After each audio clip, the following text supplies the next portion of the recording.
آج مولانا غلام محمد وستانوی صاحب چلتے ہیں تو ایک شخصیت نہیں چلتی ہے، آپ کے ساتھ آپ کی سوچ چلتی ہے۔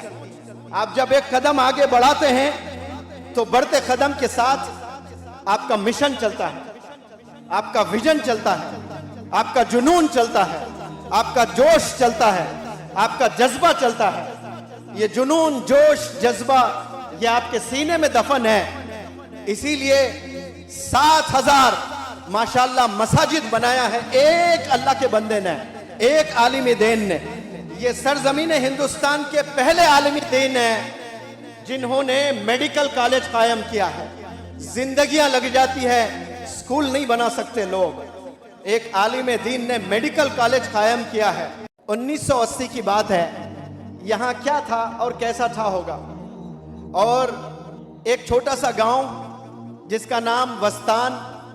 2 دن قبل میں کسی سے ذکر کر رہا تھا کہ وستان کی کیا پاپولیشن ہے، تو کسی نے مجھے بتایا تھا کہ سر آپ تو موٹیویشنل سپیکر ہے، وستان کبھی جانا ہوا آپ کو مائک کی ضرورت نہیں پڑے گی۔ میں نے پوچھا کہ کیوں بھائی مائک کی کیوں ضرورت نہیں پڑے گی، وہاں 8-10 ہی مکان ہیں، وہ 8-10 مکانوں میں سے ایک ہیرا پیدا ہوتا ہے، اور وہ اس ہیرے کا نام ہے شیخ مولانا غلام محمد وستانوی صاحب۔ ماشاءاللہ پورے ہندوستان میں علماء کا جال بچھا دیا ہے آپ نے، وہاں سے ایک ریولوشن پیدا ہوا ہے۔ کسی نے سوچا بھی نہیں تھا ہوگا کہ ایسے چھوٹے گاؤں سے ایک ہیرا پیدا ہوگا۔ ماشاءاللہ یہ ایسی شخصیت بن گئی ہے۔ آج مولانا غلام محمد وستانوی صاحب چلتے ہیں تو ایک شخصیت نہیں چلتی ہے، آپ کے ساتھ آپ کی سوچ چلتی ہے۔ آپ جب ایک قدم آگے بڑھاتے ہیں تو بڑھتے قدم کے ساتھ آپ کا مشن چلتا ہے، آپ کا ویژن چلتا ہے، آپ کا جنون چلتا ہے، آپ کا جوش چلتا ہے، آپ کا جذبہ چلتا ہے۔ یہ جنون، جوش، جذبہ یہ آپ کے سینے میں دفن ہے، اسی لیے 7,000 ماشاءاللہ مساجد بنایا ہے ایک اللہ کے بندے نے، ایک عالم دین نے۔ یہ سرزمین ہندوستان کے پہلے عالم دین ہیں جنہوں نے میڈیکل کالج قائم کیا ہے۔ زندگیاں لگ جاتی ہے، سکول نہیں بنا سکتے لوگ، ایک عالم دین نے میڈیکل کالج قائم کیا ہے اور مثال قائم کی ہے۔ ماشاءاللہ صرف میڈیکل کالج نہیں، B.Ed colleges, D.Ed colleges, B pharmacy, M pharmacy, ماشاءاللہ کیا کیا اداروں نے آپ قائم کیے ہیں۔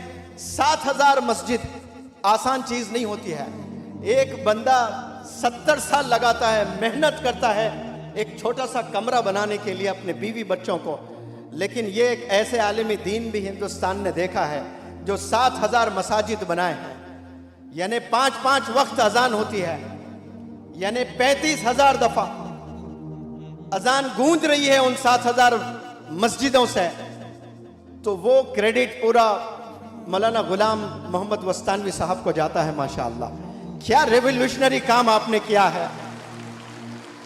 یہ آوازیں جو اذان کی گونجتی ہے، کیا آپ کو نہیں لگتا کہ وہ آوازیں عرش تک جا رہی ہے روز 5 وقت میں؟ 7,000 کے 4 مینار ہیں، تو امیجن کرو کہ قریب 30,000 میناروں سے آواز گونج رہی ہے ایک انسان کے بدولت۔ آپ نے فکر کی ہے تو 7,000 مساجد بنائے ہیں، 400 مدرسے بنائے ہیں، نہ جانے کتنے لاکھوں حفاظ یہاں سے پیدا ہوئے ہیں، کتنے علماء دین یہاں سے پیدا ہوئے ہیں، اور کتنے کروڑوں ہو سکتے ہیں۔ میں اس پلیٹ فارم سے آپ کو گارنٹی دیتا ہوں کہ مولانا غلام وستانوی صاحب نے جو کام کیا ہے اس سے 1000 گنا اچھا آپ لوگ بھی کر سکتے ہیں۔ کیوں؟ کیونکہ آپ ایسی شخصیت کے اسٹوڈنٹس ہیں، آپ کے استاذ مولانا غلام وستانوی صاحب ہیں، آپ ان سے بڑا کام کر سکتے ہیں، آپ ان کی دعائیں لے کر کے۔ آپ لوگ چھوٹا کام کرنے کے لیے پیدا نہیں ہوئے ہیں، پیدا ہو کر صرف مرنے نہیں آئے اس دنیا میں، ریولوشن کے لیے آئے ہیں، آپ لوگ تاریخ بنانے کے لیے آئے ہیں۔ صرف میں عالم دین بنوں گا، سند لے کر یہاں سے جاؤں گا، یہ چھوٹا اچیومنٹ ہے آپ کا۔ سند ہاتھ میں لے کر ریولوشن کی قسم کھانا ہے آپ نے کہ میں معاشرے میں چینج لے آؤں گا۔ اور یاد رکھیں، چینج دنیا میں لے آنا ہے تو پہلے اپنے گھر میں آپ کو چینج ہونا پڑے گا، خود کو چینج ہونا پڑے گا، گھر والوں کو چینج کرنا پڑے گا، محلے والوں کو چینج کرنا پڑے گا،